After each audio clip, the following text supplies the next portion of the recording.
भाव सुनना। परेश भाई सारे है। एसन भाई ये तो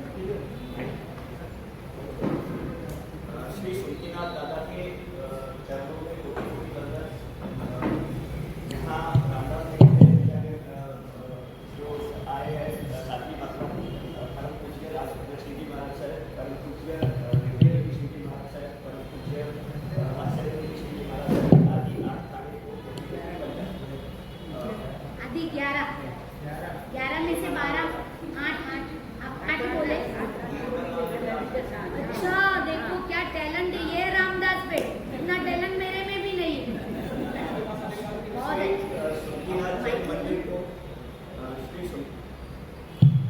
हाँ, श्री सुमतीनाथ जैन मंदिर को करीब करीब मुझे लगता है 25-26 साल प्रतिष्ठा को हो गए हैं। पर मैं कभी मंदिर हफ्ते में 2 या 3 बार जब भी इधर से गुजरता हूँ तो सिर्फ दर्शन करके चले जाता था। और जन्म से जैन हूँ तो सिर्फ एक संवत्सरी का प्रतिक्रमण करना है, इतना ही मुझे मालूम था। और सिर्फ नवकार मंत्र और खमासना, उसके सिवाय मुझे कुछ पता ही नहीं था। 10 जून को महाराज साहब जैसे प्रवेश के पहले विपुल पोरवाल के यहाँ उनका प्रवचन था, तो मेरे को विपुल पोरवाल ने इनवाइट किया कि परेश भाई तुम्हें कल आना है, बोले मेरे यहाँ 10 तारीख को प्रवचन है। मैंने बोला ठीक है ना यार, चले जाते हैं, उसको सुनने जाते। महाराज मतलब उसका मान रखते हैं, महाराज साहब को तो एक फॉर्मेलिटी है सुनना। और मैं उस दिन महाराज साहब के पास सुनने गया। मैं इतना इनके प्रवचन से, दोनों महाराज साहब के प्रवचन से इतना प्रभावित हुआ कि मैं कंटिन्यू जाने लगा। फिर शिवाजी नगर में हुआ प्रवचन 3 दिन, फिर मेरे को लगता है लोढ़ा जी का सिविल लाइन में हुआ, फिर वहाँ से सदर गए, सदर में 4 या 5 दिन का प्रवचन था। फिर मैं एक दिन उपाश्रय में, सदर के उपाश्रय में महाराज साहब से मिलने पर्सनली गया। और तब मेरा और महाराज साहब का एक इंट्रोडक्शन हुआ। तो मतलब मुझे बहुत ऐसा आनंदित लग रहा था डे बाय डे, और मैं कंटिन्यू तो आ रहा था। उसके बाद जब सदर से विहार करते हुए प्रशांत नगर मंदिर होते हुए, तो मैंने मुकेश जी को पूछा कि मैं क्या बिहार में सुबह आ सकता हूँ? तो बोले हाँ हाँ, तो आइए ना बोले। तो मैं सुबह बिहार में महाराज साहब से जुड़ा। 6 किलोमीटर, 3 किलोमीटर और 6 किलोमीटर। उस दिन मेरे महाराज साहब से वार्तालाप हुई, मेरे जीवन के बारे में, मेरे उतार चढ़ाव के बारे में, सब मैंने महाराज साहब से बताया मैंने। और उस दिन मेरा महाराज साहब से थोड़ा कनेक्शन हुआ पहली बार। और उसके बाद फिर धनतोली में मनोज जी के यहाँ महाराज साहब आए, तब मुझे पूछा गया कि गोचरी के लिए सेवार्थी कौन, मतलब गोचरी के लिए महाराज साहब को कौन लेकर जाएगा? तो मैंने बोला कि मैं चले जाता हूँ। तो वो भी मुझे फिर लाभ मिला सेवार्थी का। फिर हमारे घर में भी गोचरी का लाभ मिला, बेराने का भी लाभ मिला और सेवार्थी का भी लाभ मिला मुझे। और उसके बाद प्रवेश के एक दिन पहले मैं रोज महाराज साहब के साथ बिहार में हर जगह जाते रहा, जब जुड़ ही गया था महाराज साहब से। प्रवेश के एक दिन पहले जब महाराज साहब देरासर से दागा जी के घर आ रहे थे, तब मैंने महाराज साहब को विनंती किया कि महाराज साहब हमारे घर में आपके पगले दो और मांगलिक रखो। पर उस दिन शायद थोड़ी बारिश थी तो अनुकूलता नहीं हुई। तो महाराज साहब बोले कि परेश आज बारिश हो रही है तो नहीं आए। पर इवनिंग में रिद्धि निधि श्री जी महाराज साहब आदि 1 थाने का भी हमारे घर में मांगलिक का मतलब पगले और मांगलिक का लाभ मिला। और फिर में बोलना था आपको, आज सीधी तब क्यों किया वो? हमारे सब हाँ, हमारे सब जैन मेरी जर्नी है, मैं बता रहा हूँ। ये जर्नी अपन उसमें लेंगे क्योंकि अभी बहुत सारे हैं ना। सीधी तब का हाँ, हमारा सब बोलो पहली बार भाई बोलो। और उस दिन मैंने एक दिन पहले मैंने संघ को बोला कि भाई वरघोड़ा हमारे घर के सामने से लो। तो बोले परेश भाई घर वरघोड़ा ऐसा घूमेगा नहीं, आपके गली के कॉर्नर में आएगा और आपको वहीं लाभ लेना पड़ेगा। मैं बोला ठीक है। और प्रवेश के दिन सुबह 2 बार प्रवेश थे ये बार। तो सुबह के प्रवेश में जब हम 5:30 करीब बजे मंदिर आए और जब महाराज साहब के साथ मैं रिटर्न आ रहा था तो मेरे को पीयूष भाई फतेहपुरिया का फोन आया, परेश भाई आपके घर के सामने से ही वरघोड़ा जाएगा।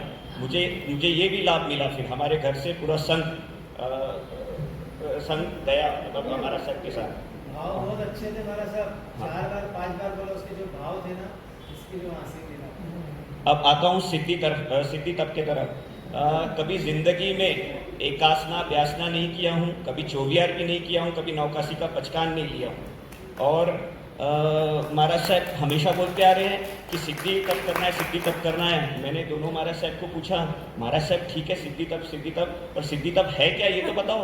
हाँ, तो भाई महाराज साहब बोले कुछ नहीं है, एक उपवास एक उपवास, फिर एक बार व्यासना, फिर दो उपवास, फिर ऐसा। मैं बोला महाराज साहब कहाँ तक के, बस।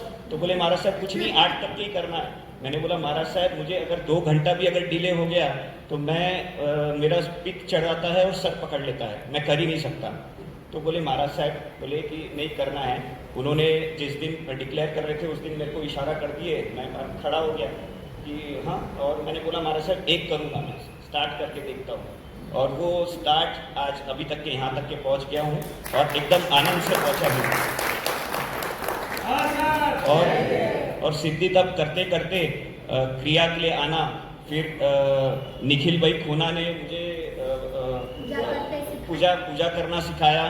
और रोज यहाँ पर जो क्या बोलते हैं ज्ञान दर्शन चरित्र क्या होता है वो भी कभी नहीं किया था। वो सब मेरे को भाभी लोग, संजय भैया, सब सारे, मैं सबके नाम नहीं ले रहा हूँ, एकता भाभी हो गए, संकलेचा भाभी हो गए, भाभी ये दिनेश भैया बोल क्या नाम है, सॉरी नाम ध्यान नहीं है। हाँ, सबके साथ जुड़ा रहा।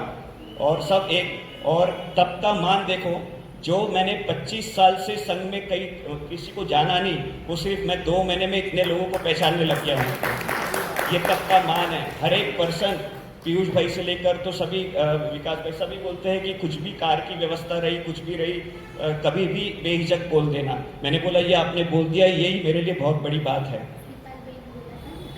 यस, सभी को मैं, शिपाल भाई सभी का रुक। और धीरे धीरे अब मैं महाराज साहब को दिन में 2 बार नहीं देखूं तो मुझे चैन ही नहीं पड़ता है। धीरे धीरे महाराज साहब से अटैचमेंट और अफेक्शन हो गया है रोज। हाँ, अब महाराज साहब, अब सिर्फ 2 लाइन में बोलता हूँ। महाराज साहब ने वात्सल्य निधि श्री जी महाराज साहब बोलते, परेश भाई अब ये तो हो गया है, अब नेक्स्ट क्या। महाराज साहब बोलते हैं कि अब तुमको जमीन कंद पे, मतलब उस पर फोकस करके त्याग लेना है उसका। महाराज साहब, मैं गोकुल वृंदावन का डोसा खाने वाला, महाराष्ट्रीयन खाने वाला और जय अम्बे की चाट खाने वाला बहुत मेरे लिए मुश्किल है, पर मैं ये पक्का बोलता हूँ कि मैं प्रयत्न करूँगा और आपका प्रभाव रहेगा तो कुछ न कुछ है। प्रभाव तो है, तभी तो यहाँ खड़ा हूँ और बोल रहा हूँ। और आखिरी में एक अचीवमेंट मेरे को मिला। 3 दिन पहले रिद्धि निधि श्री जी महाराज साहब आए, उन्होंने एक डायरी खोली और मुझे ऐसा बताया कि डायरी में मेरा नाम लिखा था, नागपुर परेश, और प्रवचन से प्रभावित होकर सिद्धि तप, ऐसा। मैंने बोला महाराज साहब क्यों लिखे, तो महाराज साहब ने डायरी बंद कर दी और चले गए। महाराज साहब के बाजू में जो छोटे महाराज साहब बैठते हैं, मैंने बोला मेरा नाम क्यों लिखे, तो बोले आपके लिए एग्जाम्पल सेट किए, कल जाके फ्यूचर में जहाँ प्रवेश रहेगा, कहीं रहेगा चातुर्मास, तो वहाँ तुम्हारा एग्जाम्पल देंगे। तो इससे बड़ी उपलब्धि मेरे लिए क्या है। बस बोलना बहुत कुछ था, पर समय को मान रखते हुए